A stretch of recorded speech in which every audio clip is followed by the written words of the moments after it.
Well, my name's Katherine Hansen, and actually, my father Orville served with you, Bob, back in 1965, and I'm sure that when together you passed the sales tax, you didn't envision a future like this. And I think my one suggestion that has always been perplexing is why don't we, similar to when we have the census, why don't we every 10 years stop and look at our tax structure and look at what changes we need to make?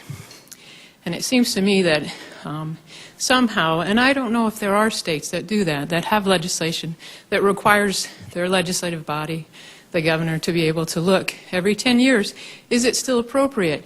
Those exemptions that are on the table, are they still applicable based on our current economy? And then along with that would be looking at our systems. So right now, I think those of us who work in the field of services for people with developmental disabilities, people with mental illness, know that our system has changed every 10 years. You look back at what it was in the 60s, that the state of the art was institutional care. That was the state of the art.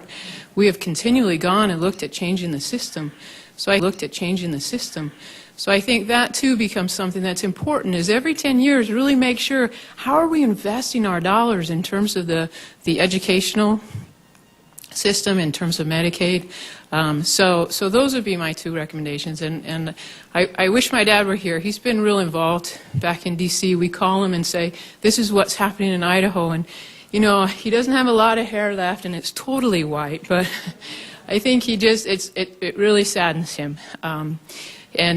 He's been, we've got the Medicaid Matters in Idaho rally happening today. So hopefully at noon, you all will join us on the Capitol steps, or if you're heading back to your local community in Emmett or Payette or Mountain Home or Nampa close by, that you'll attend those rallies, because today there'll be people gathering all over the state. And I think the exciting thing with that is it's so consistent with the message that Representative Ringo and Representative Trail and everyone here is sending, is that we need to, our voice needs to be heard.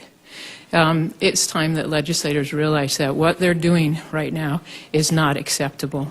So I encourage you all to join us out on the Capitol steps. The sun's coming out, the birds are flying, it's blue sky. So thank you so much.